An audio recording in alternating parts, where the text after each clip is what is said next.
Liverpool 2, Everton 0. Neil, they said it would be too perfect. They said you're not going to get a result in the Merseyside derby. If you're coming into it in bad form, it's not going to be the right night for a result. And under the lights at Anfield, with the crowd like that, with the players playing like that, it was a perfect night. It was so sweet. How do we keep finding new ways to score the funniest goal ever against Everton? I mean, that's a new one, isn't it? Them hitting the post. 13 seconds, apparently. The ball's in the back of the net in front of the cop. I mean, it was a dream goal. And it was just a performance we've been looking for. There was so much more intensity. Everyone, I mean, it's a big call, bringing back Fabinho, bringing back Henderson. But for me, it just looked like there was combinations over the pitch. People knew what they were doing. It was more like the Liverpool we're used to, and they're terrible. Let's be honest. I mean, they're the worst side we've seen at Anfield this season, apart from us. They really were. They really were poor. And at the end, it was a comfortable victory. It could easily have been more, 3 or 4. And they're in a real bad situation, but that's none of our business. Yeah, well, you mentioned the big decisions tonight, and it felt like the manager was vindicated with them, wasn't he? You know, he brings Henderson back and he brings Fabinho back, and I thought both of them performed really well. And you know, even the lads at centre back, if you want to throw them in, maybe it's not, you know, a big call to have not played Nat Phillips tonight. Yeah. I know there was some people sort of lobbying for it, but I thought Joel Matip and Joe Gomez at the back there really looked like a sort of solid partnership. I was going to say again, they've probably not had a chance to be a solid partnership, but in this one tonight, I thought both of them were so front foot and so just strong. Yeah, I do, and I think all over the field we saw that. I think if you'd have asked 10 Liverpool fans before the game, what should the team be? Everyone would have given you a different answer. One, I didn't expect for him to go Henderson, Fabinho and Bajcetic.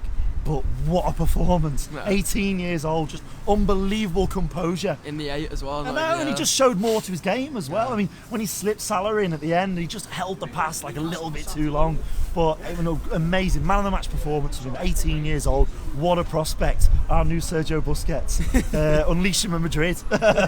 Unleashing him against Madrid. So good. It was how much you like he was enjoying it as well, and I think that rubbed off on a couple of other players. So, you know, maybe a few of the lads who've been a little bit low on confidence, some of the new signings this season, Darwin Núñez in this one, and Cody Gakpo as well, just looked like they were loving being out there tonight. And Darwin, you know, he sets up that first goal marvellously. Cody takes the second one marvellously. I'm not sure what Connor Cody was doing leaving that one. Didn't see him, did you, Cody? Didn't look over your shoulder. Absolutely left it for him on a plate, didn't he? Gakpo really grew into the game. He's got a real turner pace. Yeah. And when he picks it up centrally and he turns and he surges forward, that gives us a different dynamic.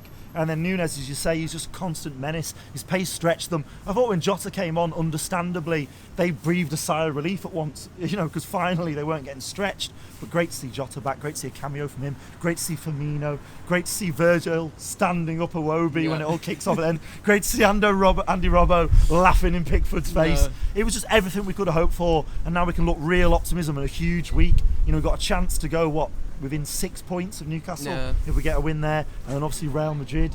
Who the fuck are you trying to kid next Tuesday? I mean, it's all set up now, isn't it? It does, and it feels like the big one, doesn't it? You know, you mentioned the result against Wolves last week, and I guess the lack of fight that you see in that game as well. And you know, even with the literal sort of on-pitch squabbles tonight, if you want to call them that, there was just more fights to this Liverpool side, wasn't there?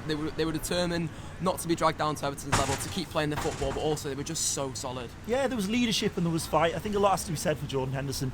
He's got a lot of stick, rightly so. Yeah. His performances haven't been good enough all season. He actually showed a level for England in the World Cup that we haven't seen. Yeah. But I thought that tonight was a big game and a big moment for him, and I just thought all over the pitch. I love the fact that he was in the referee's ear, even though the referee had no intention of giving a booking. You know, it felt like for the entire first half. But I thought it was for leadership and fight and a solidity, and that's what gets you results. I mean, Alisson's not had a thing to do all night. That's how bad they were.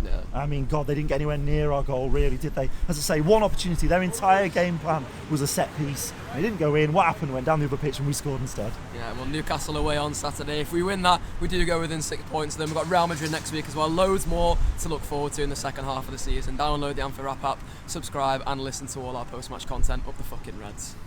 It's the Anfield Wrap from the gorgeous beating heart of the city. All the audio, all the video, all the writing you could ever ask for. Download the app, dive in.